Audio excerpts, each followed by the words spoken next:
सबसे पहले अगर हम ग्लोबल खबरों की ओर बढ़ें तो भारत पहले एफआईएस का ट्रेंड देख लेते हैं कि किस तरह का रुझान देखने को मिला। कल अगर आप देखेंगे तो डीआईएस की ओर से 2817 करोड़ रुपए की खरीदारी का नंबर हमने बनता हुआ दिखा। एफआईएस की जहां तक बात है तो 2474 करोड़ रुपए की खरीदारी का नंबर हमने एफआईएस की ओर से भी बनता हुआ दिखा। ये नंबर बहुत इंपॉर्टेंट है इस तरह से कि 9वां दिन लगातार है जब कल हमने एफआईएस की ओर से खरीदारी बनती हुई दिखी और पिछले 9 दिनों में लगातार जो कैश सेगमेंट के नंबर्स आपके सामने हैं, 9 दिन में एफआईआईज भारतीय बाजार में ऑलमोस्ट 35,000 करोड़ रुपए की जो खरीदारी है वो कर चुके हैं और यही कारण है कि लो लेवल से हमें बाजार में बहुत अच्छे जो बाउंस बैक है वो बनते हुए देखे भी हैं। तो 22,399 वो लो लेवल था जहां से बाजार घूमा था और अभी हम 24,300 के आसपास बैठे हैं। ग्लोबल फ्रंट पर देखें स्थिति आपको अच्छी नजर आएगी। शंघाई को छोड़ दीजिए, एशियन मार्केट्स में हैंगसेंग भी ऊपर है, निक्केई तो आज बंद है, कॉस्पी में भी गेंस के साथ कारोबार हो रहा है और कल डाउ में भी आप देखिए 114 पॉइंट की गेंस के साथ ही क्लोजिंग हुई है। 5वां दिन लगातार है जब डाउ में या फिर जो यूएस के मार्केट्स हैं जहां हमने पॉजिटिविटी या फिर गेंस के साथ मजबूती के साथ कारोबार होता हुआ दिखा है, क्योंकि ट्रेड टेंशन जो हैं वो ईज ऑफ होती हुई दिख रही हैं। ऐसे इंडिकेशंस मिल रहे हैं जिस वजह से 5 दिन से लगातार यूएस के मार्केट्स में मजबूती, कल यूरोपियन मार्केट्स भी ऊपर बंद हुए थे और आज जो ज़्यादातर एशियन मार्केट्स खुले हैं वहाँ पर भी हम देख रहे हैं कि मजबूती के साथ ही कारोबार की शुरुआत देखने को मिली है। कुछ गेनर्स और लूजर्स की बात करें जहाँ पर आज एक्शन काफ़ी ज़्यादा देखने को मिल रहा है, तो टॉप गेनर्स में अगर आप देखेंगे तो पीएनबी हाउसिंग यहाँ पे आप देखेंगे 9% के आसपास का अपमूव है। वर्लपूल यहाँ पे कुछ हिस्सा बिक्री, प्रमोटर्स के जो पार्ट स्टेक बचा हुआ है यूएस की इनकी जो पेरेंट कंपनी है वर्लपूल कॉप के पास, उसको लेकर जो सुगबुगाहट है बाजार में उसका इंपैक्ट आप देखिए पॉजिटिव साइड पे बन रहा है। Paras defence, data patterns, 2 defence space की कंपनीज हैं जहां पे हम देख रहे हैं कि कल भी काफ़ी अच्छा मूव था, आज भी मूव्स काफ़ी स्ट्रॉन्ग देखने को मिल रहे हैं। 5.5% के गेंस आप देखिए बालमल लॉरी के स्टॉक में भी आज के सेशन में आपको बनते हुए दिख रहे हैं। टॉप लूजर्स की बात करें जहां पे गिरावट या फिर प्रेशर देखने को मिल रहा है आज के सेशन में, उसमें टॉप ऑफ द लिस्ट में आपको नजर आएगा टाटा टेक्नोलॉजीज, जहां पे आज एक ब्लॉक डील हुई है। टीपीजी ने कुछ हिस्सेदारी बेची है, 1 से 5% डिस्काउंट पर यह सौदा होने का अनुमान था और 5% से ज्यादा की गिरावट स्टॉक में देखने को मिल भी रही है। हटसुन एग्रो 3.5% की कमजोरी है। टीवीएस मोटर्स कल नंबर्स आए थे, नंबर्स अच्छे थे, 2% स्टॉक ऊपर भी बंद हुआ था। नंबर्स के बाद ब्रोकर्स की रिपोर्ट भी पॉजिटिव आई, लेकिन स्टॉक 3.5% की मुनाफा वसूली आज झेल रहा है क्योंकि नंबर से पहले अच्छे खासे अपमूव स्टॉक में ऑलरेडी देखने को मिल चुके हैं।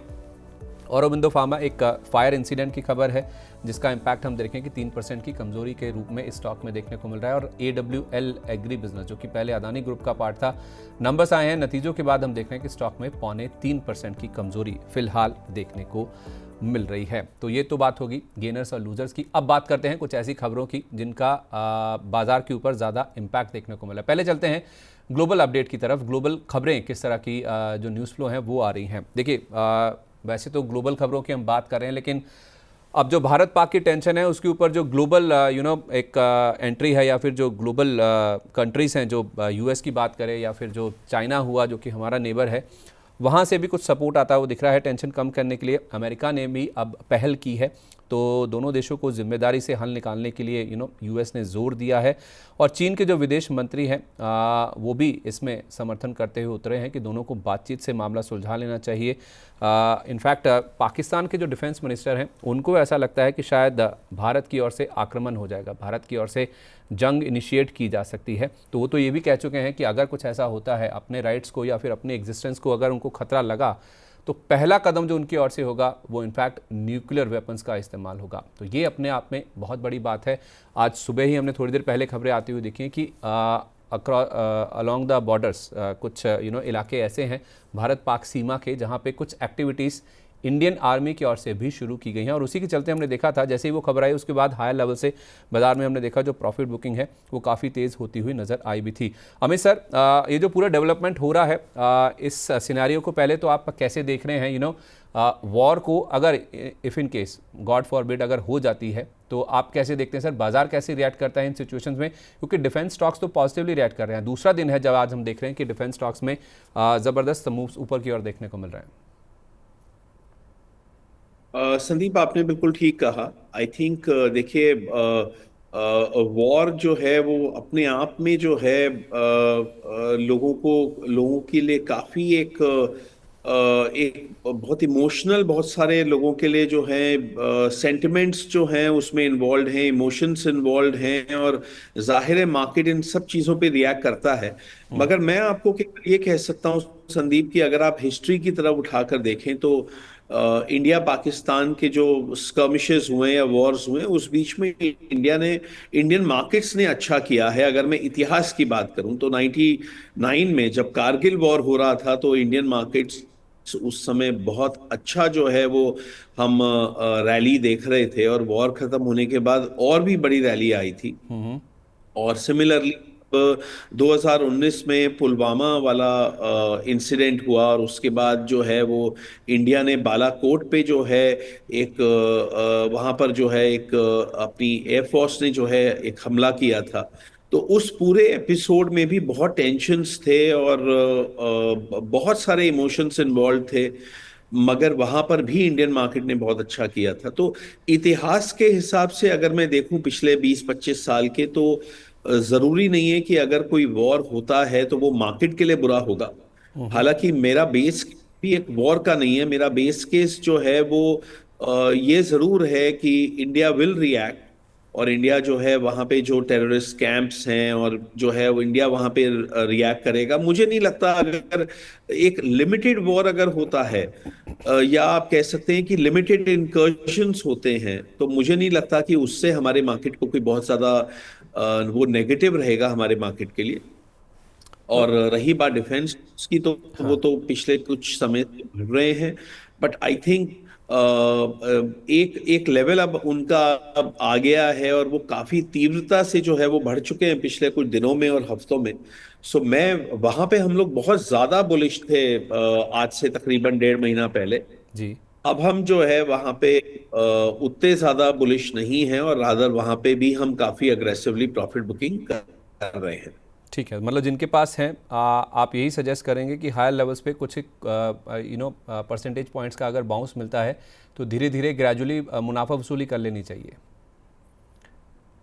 एब्सोल्युटली संदीप, क्योंकि देखिए इससे इंडिया का डिफेंस बजट कितना बढ़ जाएगा, और इन कंपनियों को कितना कितना फायदा होगा, ये सब जो हैं फिलहाल लोग जो हैं वो एस्टिमेशंस कर रहे हैं। मगर फाइनली कितना बेनिफिट होगा ये कह पाना मुश्किल है, जबकि स्टॉक्स ऑलरेडी जो हैं 10-20% पिछले कुछ दिनों में हफ्तों में बढ़ चुके हैं। सो आई थिंक काफी रीजनेबली अच्छे लेवल सब आ चुके हैं।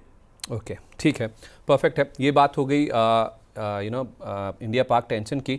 दूसरी चीज़ या दूसरा फैक्टर जिसके ऊपर बाजार काफ़ी ज़्यादा फोकस कर रहा है वो है ट्रेड डील। इसको लेकर जो टेंशन है, यूएस के मार्केट तो लगातार 5 दिन से मजबूती के साथ बंद हो रहे हैं, लेकिन अपडेट अब इस तरह से आ रहे हैं कि अमेरिका की भारत से ट्रेड डील जल्द हो सकती है। इनफैक्ट यूएस के जो ट्रेजरी सेक्रेटरी है स्कॉट बेसेंट, उनका तो ये कहना है कि India would be one of the first countries जिनके साथ हमारा बायलैटरल ट्रेड एग्रीमेंट हो सकता है। तो ये हमारे लिए एक पॉजिटिव खबर है। हालांकि चाइना से वो कह रहे हैं कि हमारी बातचीत जारी, चाइना लगातार इस चीज़ को डिनाई करता रहा है कि हमारे कोई भी नेगोशिएशंस, कोई भी बातचीत या कोई भी ऐसी नेगोशिएशंस नहीं चल रही हैं।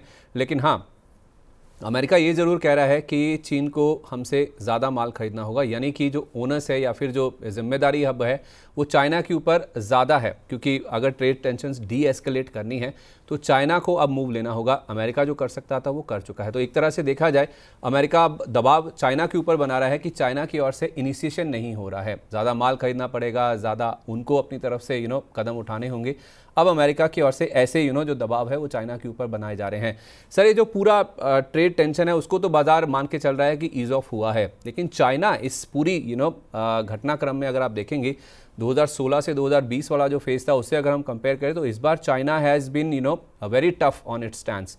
तो ये जो चाइना अभी तक रिटेलिएट करता रहा है या फिर यूएस के दबाव में नहीं आ रहा है, उसको आप कैसे दे रहे हैं? क्योंकि बाजार तो मान के चल रहा है कि ट्रेड टेंशन ईज ऑफ हो गई हैं, लेकिन चाइना लगातार मना कर रहा है कि हमारी कोई नेगोशिएशन नहीं हो रही है।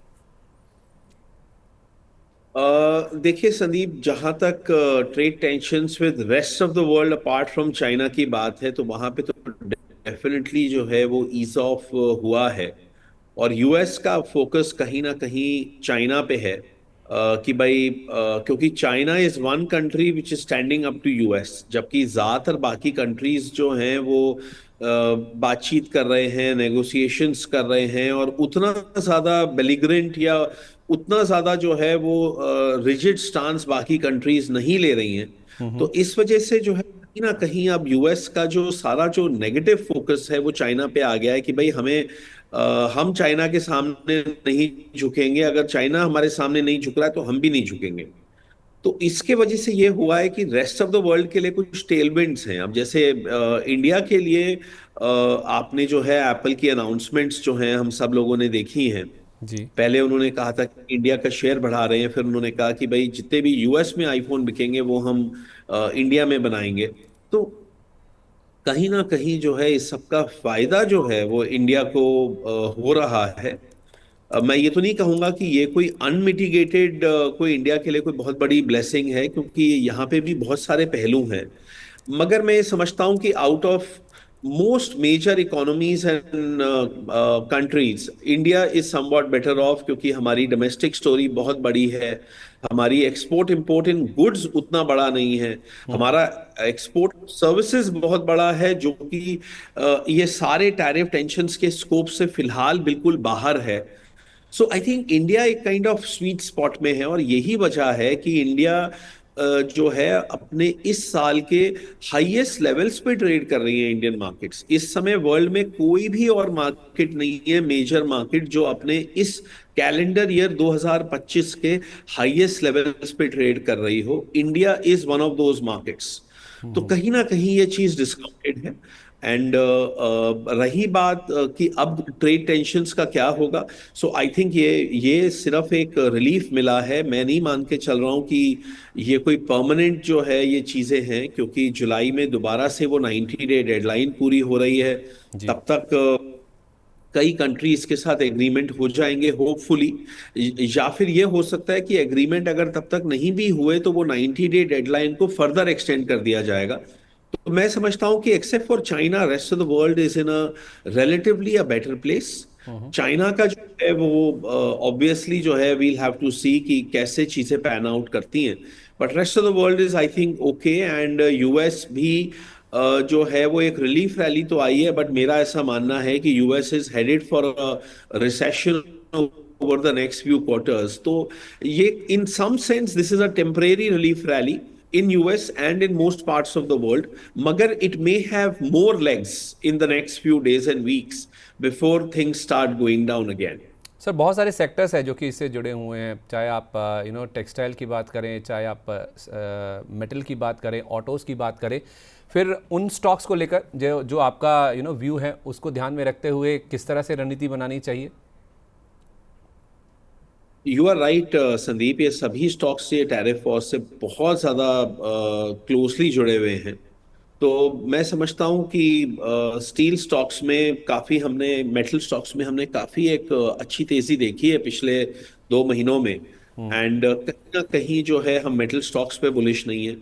ऑटो में हमें लगता है कि टू व्हीलर स्पेस में जो है वो हम थोड़े ज़्यादा पॉजिटिव हैं, पर्टिकुलरली बजाज ऑटो और हीरो मोटर कॉर्प, क्योंकि वो अभी अपने लोस से थोड़े ही बढ़े हैं and they have really really under performed. जबकि जहां तक आइशर मोटर का सवाल है या टीवीएस मोटर का सवाल है, वहां पे वो ऑलरेडी बहुत बढ़ चुके हैं। तो मुझे नहीं लगता कि वहां पे बहुत ज्यादा अभी बढ़ने का स्कोप है। सो आई थिंक यहाँ पे हमें एक सेक्टोरल व्यू लेना होगा, कुछ हमें with in the sector stock specific view भी लेना होगा। But by and large I would say कि ऑटो में चाहे मारुति हो गया या ह्युंडई हो गया या टाटा मोटर हो गया, आइशर मोटर हो गया, टीवीएस मोटर हो गया, मुझे यहाँ पे बहुत ज्यादा अभी ऑप्टिमिज्म नहीं लग रहा है। ओके, ठीक है, परफेक्ट है सर, ठीक है। ये ट्रेड डील की बात होगी और इंडिया पाक टेंशन की बात होगी। तीसरी बात जो कि अब हमें आदत हो गई है जिस चीज़ की, आदत इसलिए क्योंकि फरवरी 2022 से हम देख रहे हैं कि रसिया यूक्रेन के बीच में जो वॉर है वो चल रही है। ट्रम्प साहब ने कहा था कि पदभार संभालते ही 24 घंटे में हम ये जो युद्ध है उसको रोक देंगे, लेकिन ऐसा हुआ नहीं है। लेकिन अब इसमें एक अच्छी या फिर राहत की खबर ये आ रही है इस पूरे जो फाइट चल रही है कि पुतिन साहब ने कहा है कि 8 मई से 10 मई तक जो युद्ध विराम है उसकी घोषणा उन्होंने करी है। यानी कि आप मान के चलिए कि यहाँ से अच्छे खासे दिन है जब जब ये युद्ध रुक सकता है। हालांकि जेलेंस्की साहब जो कि यूक्रेन के राष्ट्रपति, उनका ये कहना है कि युद्ध विराम कम से कम 30 दिन का होना चाहिए। तो एक राहत की बात ज़रूर है सर, ये जो युद्ध विराम की बातचीत हो रही है दोनों देशों के बीच में। हालांकि जो फाइट है दोनों देश उससे परेशान है, लेकिन कोई भी अपना स्टैंड छोड़ने के लिए तैयार नहीं है इसमें। तो इसमें जो क्रूड हुआ या फिर जो बाकी कमोडिटीज़ हैं वो काफ़ी ज़्यादा इम्पैक्ट होती हैं। जो तेल गैस सेक्टर के स्टॉक्स हैं वो काफ़ी ज़्यादा लाइमलाइट में आते हैं। इस सीज फायर को लेकर जो घोषणा हुई है सर, उसको आप कैसे देखते हैं और क्या इम्पैक्ट होगा ऑयल एंड गैस सेक्टर के स्टॉक्स पर? देखिए संदीप, ये जो 8 मई से लेके 10 मई के बीच में जो उन्होंने युद्ध विराम की घोषणा की है, और ये मैं इसकी ऐतिहासिक जो है मैं सिग्निफिकेंस में थोड़ा शेयर करना चाहूंगा कि ये जो है सेकेंड वर्ल्ड वॉर में जब यूरोप में जब लड़ाई बंद हुई थी, क्योंकि ईस्ट एशिया में और जापान से जो है वो लड़ाई चालू रही थी मई के बाद भी, मगर यूरोप में जो है लड़ाई बंद हो गई थी। और रशिया में हर साल इन दिनों में विक्ट्री सेलिब्रेशंस होते हैं from the second world war. तो ये एक बहुत पुराना उनका ट्रेडिशन चलता आ रहा है। सो उन्होंने उस बीच में ये युद्ध विराम की घोषणा की है। इस पे बहुत ज्यादा जो है हमें अभी रीड नहीं करना चाहिए, क्योंकि आई थिंक अभी जो है वो कहीं पे भी मुझे ऐसा नहीं दिख रहा है कि कोई हम एक कॉमन पेज पे आ रहे हैं। तो प्यूटिन जो है वो कुछ अलग कह रहे हैं, Europe along with Ukraine totally अलग बात कर रहे हैं। तो वो टेरिटरी सीड करने के लिए तैयार नहीं है Ukraine, and they are being supported by Europe. और प्यूटिन कह रहे हैं कि भाई ये तो जितनी भी टेरिटरी पे अभी मेरा कब्जा है वो तो मेरी रहेगी ही रहेगी। सो आई थिंक कहीं ना कहीं अभी हम एक कॉमन पेज पे आने से, या एक टैसिट एग्रीमेंट हो जाए, या कुछ सिमिलैरिटी ऑफ स्टांस आ जाए, अभी वहां से हम दूर हैं। तो इसलिए मैं अभी कम से कम बेस केस ये नहीं लेके चल रहा हूं कि ये युद्ध पूरा का पूरा जो है रुक जाएगा जल्द। तो इवेंचुअली तो देखिए होना है, और पूरे चांसेस हैं कि अगले 6 महीने में हम वहां तक पहुंच जाएंगे। मगर अगले 2-3 हफ्तों में हम वहां पहुंच जाएंगे या अगले 1 महीने में पहुंच जाएंगे, मैं श्योर नहीं हूं। मगर जाहिर है अगर जब भी ऐसा होएगा कि ये युद्ध फाइनली रुकेगा, तो मैं समझता हूं कि वर्ल्ड में मार्केट्स में एक सेलिब्रेशन होएगी, और कहीं ना कहीं क्रूड ऑयल जो है वो गिरेगा, और कहीं ना कहीं कुछ और कमोडिटीज जो कि रशिया और यूक्रेन जिनके मेजर प्रोड्यूसर्स हैं उनके प्राइसेस गिरेंगे। तो वो सब होना है। मगर मैं श्योर नहीं हूं संदीप कि ये चीज अगले 1-1.5 महीने में होने वाली है। ठीक है, तो अगले 1-1.5 महीने में ये हो जाएगा, उसके चांसेस फिलहाल के लिए कम नज़र आते हैं। सर, एक घरेलू खबर है जिसमें आरबीआई की ओर से एक खुशखबरी हमारे लिए ज़रूर आती हुई दिखी, जिसमें उन्होंने कहा है कि उस सिस्टम में 1.25 लाख करोड़ रुपए की लिक्विडिटी इन्फ्यूज़ करेंगे। ये ओएमओ के जरिए बॉन्ड्स की खरीदारी होगी, ओपन मार्केट ऑपरेशंस के जरिए 6 से 19 मई के बीच में ये बॉन्ड खरीद होगी। और उसका इम्पैक्ट हम देख रहे हैं कि आज जो मिड कैप पीएसयू बैंक्स हैं, छोटे छोटे बैंक्स हैं, उनमें ज़्यादा देखने को मिल रहा है कि उसमें आप पीएसबी देखिए, यूको बैंक देखिए, सेंट्रल बैंक देखिए, आईओबी देखिए, कैनरा बड़ौदा जैसे जो बड़े बैंक है वो भी आज मूव दिखा रहे हैं। पीएनबी भी ऊपर है। स्टेट बैंक ऑफ इंडिया एक समय 1.25% ऊपर था, अभी भी आधे % के आसपास ही गेंस बचे हुए हैं। तो ये जो सिस्टम में लगातार आरबीआई की ओर से लिक्विडिटी इन्फ्यूज़ करने की बातचीत आ रही, खबरें आ रही हैं, उसको आप कैसे देख रहे हैं? और बैंकिंग पर आपका क्या व्यू है? अगर किसी को बैंकिंग स्टॉक्स में रहना ही है सर, तो क्या बड़े बैंकों में या निजी बैंकों में ज़्यादा फोकस करेंगे आप, या फिर छोटे मझोले बैंकों पर? जी संदीप, देखिए हमारा व्यू बैंकिंग के ऊपर काफी फेवरेबल था। इनफैक्ट हमने लगातार उस समय ये कहा था कि हम पब्लिक सेक्टर बैंक्स पे और चुनिंदा प्राइवेट सेक्टर बैंक्स पे हम काफी बुलिश हैं, मगर वो काफी हद तक प्ले आउट अब हो चुका है। दूसरी बात ये जो लिक्विडिटी की है, ये बात बिल्कुल सही है कि आरबीआई ने मार्केट्स को और इकोनॉमी को रेट कट्स के अलावा लिक्विडिटी बूस्ट करके बहुत ज़्यादा सपोर्ट किया है। और कहीं ना कहीं जो हमारा इन्फ्लेशन डाउन आया है उसके वजह से आरबीआई ये स्टांस ले पाया कि भाई हम इंटरेस्ट रेट भी कट करेंगे और लिक्विडिटी भी बूस्ट करेंगे। आरबीआई जो है वो काफी एक तरीके से वो एक अच्छे सिचुएशन में है, जहां पे उनको नहीं दिख रहा है कि इंडिया में इन्फ्लेशन दोबारा से जो है वो थ्रेटन करेगा। हमारा जो अभी राबी क्रॉप की जो फसल आई थी वो भी हमारी अच्छी आई है, और मॉनसून भी नॉर्मल होने की बात हो रही है। तो आरबीआई इन्फ्लेशन को लेके जो है काफी कॉन्फिडेंट है कि भाई इन्फ्लेशन दोबारा नहीं बढ़ेगा इंडिया में, और क्रूड ऑयल भी प्राइस कम है। सो तो उन सारे वजहों के वजह से आरबीआई ये सब कर पाया है। मगर मुझे लगता है कि अब लिक्विडिटी ऑलरेडी काफी सब्सटैंशियली जो है लूज हो चुकी है इंडियन इकोनॉमी में, इंडियन बैंकिंग में। तो गोइंग फॉरवर्ड इसका जो मार्जिनल बेनिफिट है वो उतना नहीं मिलेगा जितना कि जब आरबीआई ने ये सब करना शुरू किया था 2 एक महीने पहले। जितना बेनिफिट तब मिल रहा था अब उतना बेनिफिट नहीं मिलेगा, क्योंकि मार्जिनल लिक्विडिटी अब उतनी वैल्यूएबल नहीं है जितनी कि तब थी। तो इसका मानना है कि ये this has largely played its course, और मुझे नहीं लगता कि ये लिक्विडिटी जो है मार्केट को अब बहुत ज्यादा, मार्केट्स को अब बहुत बूस्ट कर पाएगी। तो रही बात फिर बैंकिंग और फाइनेंशियल्स की, तो I think they have come up a long distance, and मेरे हिसाब से वहां पे प्रॉफिट बुकिंग बनती है। और ये जरूरी नहीं है कि उनमें पीक बन चुका है, ये बिल्कुल पॉसिबल है कि वहां पे अभी और 1-2%, 3% की भी वहां पे इजाफा हुए इंडेक्स लेवल पे बैंक निफ्टी में। मगर मैं समझता हूं कि जो रिस्क रिटर्न है वो बहुत ज्यादा फेवरेबल नहीं है। एग्जैक्ट ना तो आप बॉटम को टाइम कर सकते हो ना टॉप को टाइम कर सकते हैं, मगर आप ये देख सकते हैं कि रिस्क रिटर्न निवेशकों के फेवर में है कि नहीं। तो अप्रैल बिगनिंग में रिस्क रिटर्न बहुत ज्यादा फेवर में था, क्योंकि निफ्ट मार्केट्स में डाउनसाइड बहुत कम था और अपसाइड बहुत ज्यादा था। मगर अब मार्केट में ऑलरेडी एक बहुत बड़ी रैली आ चुकी है, 13% का तो इजाफा, 12-13% का तो निफ्टी में हो चुका है फ्रॉम द बॉटम लेवल्स। सो अब मेरा ये मानना है कि रिस्क रिटर्न हमारे फेवर में नहीं है, हालांकि markets can still continue to go up, that's okay. तो आपको धीरे धीरे करके प्रॉफिट बुकिंग करनी है बैंकिंग और फाइनेंशियल सेक्टर से भी। ओके, ठीक है, परफेक्ट है सर। तो धीरे धीरे आपको मुनाफा वसूल ही करनी चाहिए बैंकिंग और फाइनेंशियल सेक्टर से भी। सर वैसे तो सवाल और भी हैं, कुछ और भी खबरें हैं, लेकिन थोड़ी समय का अभाव है, इसलिए आपसे विदा लेने का टाइम आ गया। उससे पहले मैं आपकी जो पिक्स हैं वो लेना चाहूँगा, लेकिन इस बीच हमारे साथ मार्केट फेड एनालिटिक्स के जो फाउंडर हैं लवलेश शर्मा जी, वो भी कार्यक्रम में शामिल हो चुके हैं। उनका भी स्वागत कर लेते हैं। लवलेश सर, बहुत स्वागत है आपका। Very good morning sir.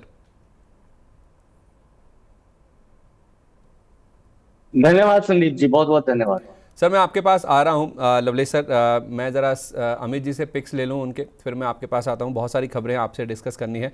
Amit sir, जाने से पहले कोई टॉपिक्स, कोई ऐसे आइडियाज़ जो आप हमारे दर्शकों के साथ शेयर करना चाहें, जहाँ पे अभी भी पैसा बनने के स्कोप्स हैं, गुंजाइश है? मुझे लगता है कि अभी भी कुछ ऐसे स्टॉक्स हैं संदीप, जो कि जिन्होंने काफी अंडर परफॉर्म किया है, और ऐसे कुछ स्टॉक्स बढ़ सकते हैं। हालांकि देखिए ये रिस्की प्लेस हैं, बिकॉज ऐसा जरूरी नहीं है कि ये बढ़े, क्योंकि ये देखना होगा कि मार्केट जो है वो ऑलरेडी बहुत बढ़ चुका है। तो यहाँ पे अगर कोई भी हम खरीदारी करते हैं तो रिस्क बहुत ज्यादा है कंपेयर टू जो रिस्क आज से सिर्फ 3 हफ्ते पहले था। मगर जी। मेरा ऐसा मानना है कि महानगर गैस और इंद्रप्रस्थ गैस, एमजीएल और आईजीएल जो है वो एक अच्छा स्पेस है, और मुझे लगता है आने वाले समय में गैस का जो रोल है इन आर ऑटोमोबाइल सेक्टर वो धीरे धीरे करके बढ़ रहा है। So I am bullish in that space. तो मुझे लगता है वो आउट परफॉर्म कर सकते हैं। फिर कुछ रेलवे स्टॉक्स हैं, अगेन हाई रिस्क हैं, क्योंकि इनके पी रेशो ज्यादा हैं और ये टिपिकली हाई बीटा स्टॉक्स होते हैं।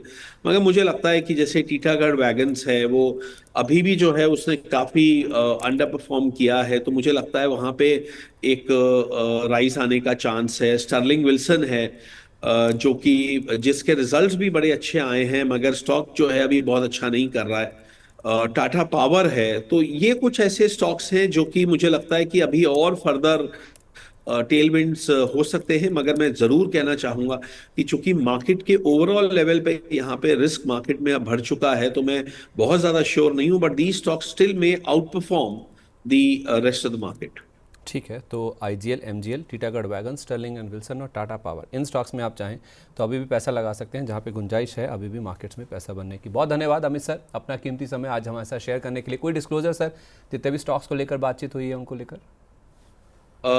बिल्कुल संदीप, इन सभी स्टॉक्स में हमारा थोड़ा थोड़ा एक्सपोजर जो है हमारे फंड लेवल पे हो सकता है। मेरा पर्सनल एक्सपोजर नहीं होगा, मगर फंड लेवल पे हो सकता है। तो दैट इज माय डिस्क्लोजर। चलिए, बहुत धन्यवाद sir, thank you so much. आप अपना कीमती समय आज आपने हमारे साथ शेयर किया उसके लिए।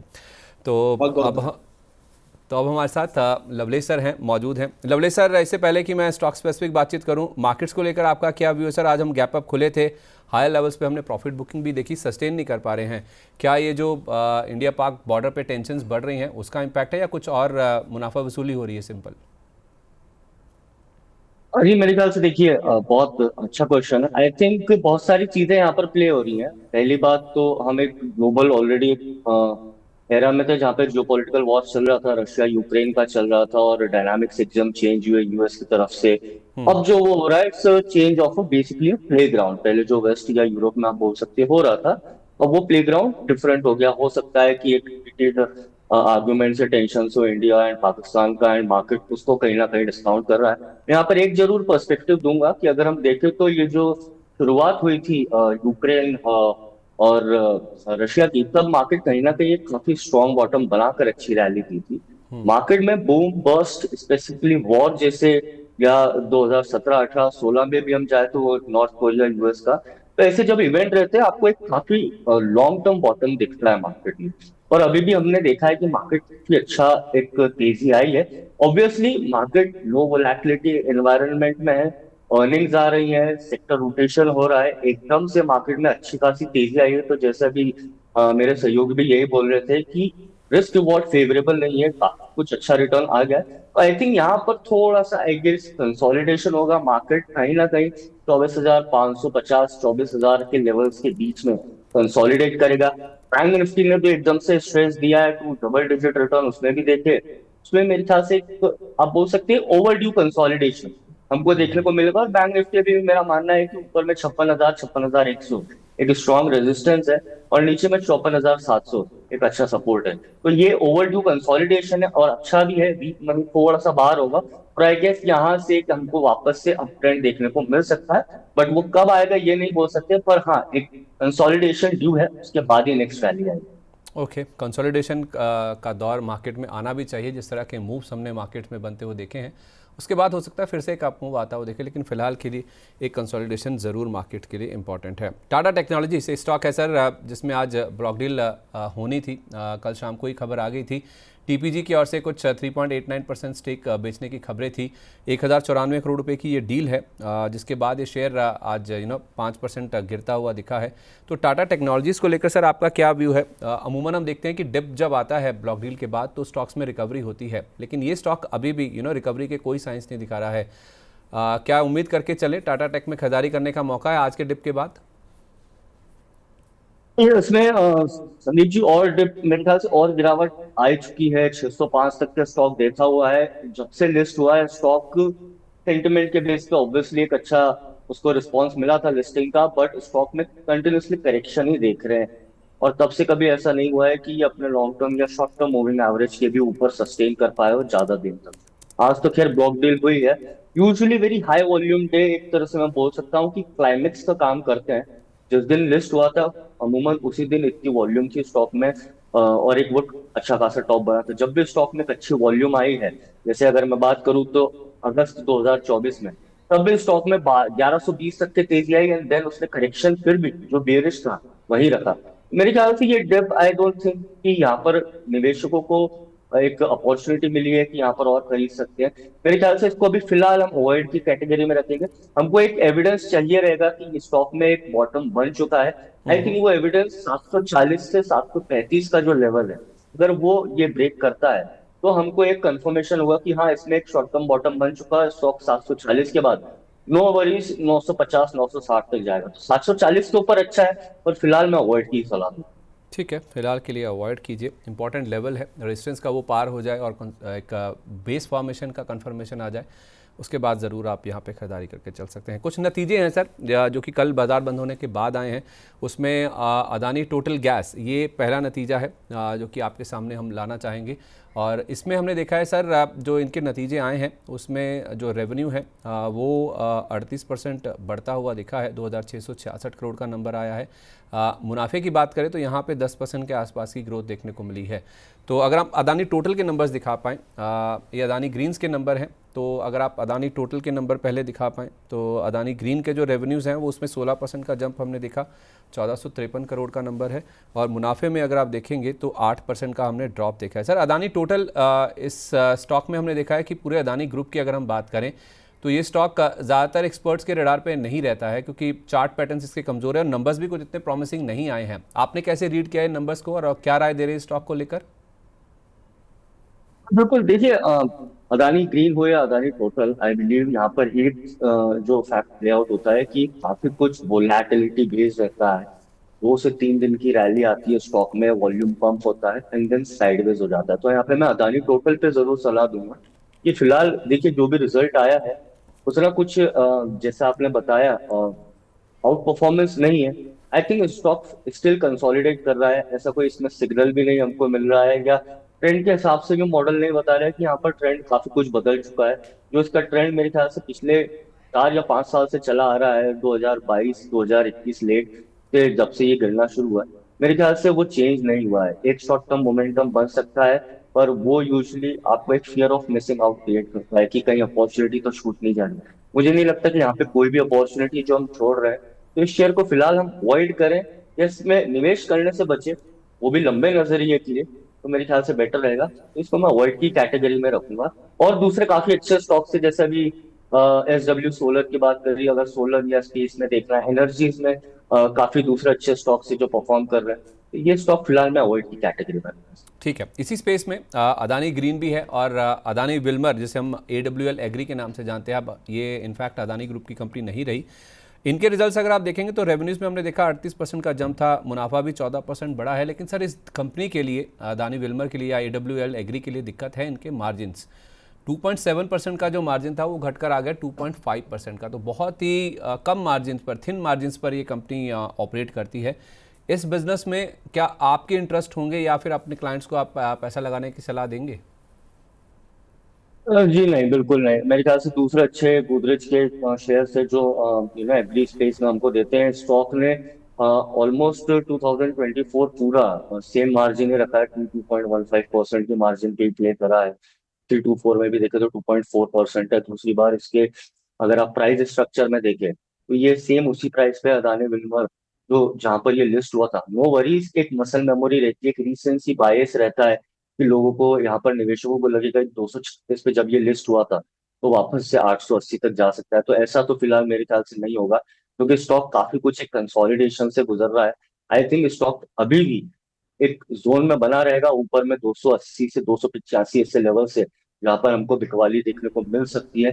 नीचे में मुझे लगता है स्टॉक और करेक्ट हो सकता है, 250 254 इनिशियल लेवल्स होंगे जहां पर आना चाहिए, और उसके नीचे मेरे ख्याल से वापस से जो इसके लोज बनाए थे इसने इस साल के शुरुआत में 230 के आसपास, वहां तक के जा सकता है। तो स्टॉक में वीकनेस ही है। रिजल्ट जैसे भी आए हैं, आई बिलीव कि यहाँ पर ऐसा कुछ ड्रास्टिक चेंज ट्रेंड में नहीं हो रहा है। और अगर एक यहाँ पर निवेशकों को यही बताऊंगा, अगर स्टॉक में कुछ फंडामेंटली अच्छा भी होता या हो सकता था डिस्काउंट करने के बाद भी, तो एक जो मार्केट में 10% की तेजी आई है, स्टॉक्स में ऑलमोस्ट 30-40% की तेजी आई है, तो ये स्टॉक में दिख जाता। तो एटलीस्ट यहाँ पर तो मैं बोल सकता हूँ कि स्मार्ट मनी नहीं है, इसको फिलहाल हमें अवॉइड की कैटेगरी। ठीक है सर, अदानी ग्रीन या फिर अदानी एनर्जी, जिसके नंबर्स कुछ दिन पहले आए थे, ये नंबर्स काफ़ी स्ट्रांग रहे, इनके चार्ट्स भी काफ़ी अच्छे हैं, एक्सपर्ट्स जैसे रेकमेंड करते रहे हैं। तो अदानी टोटल, अदानी विल्मर या AWL को छोड़ भी दें तो अदानी ग्रीन या फिर अदानी एनर्जी, इन स्टॉक्स पे या फिर अदानी पोर्ट्स पे आपकी कोई पॉजिटिव व्यू?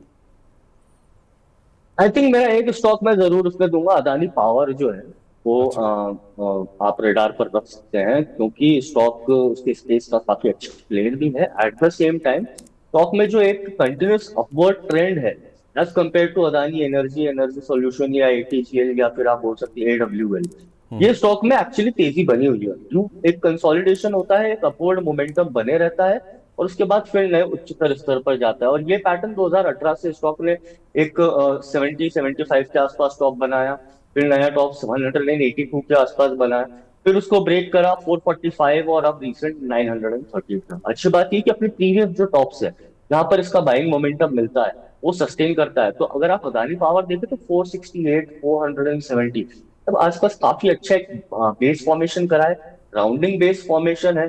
अच्छी बात यह है कि अपवर्ड मोमेंटम में जब भी आता है स्टॉक, तो वॉल्यूम का भी हमको इसमें लिक्विडिटी एक बोल सकते हैं दिखती है। तो आई थिंक अदानी पावर एक ऐसा स्टॉक है जिसपे निवेशक शॉर्ट से मिड टर्म के लिए नजर रख सकते हैं।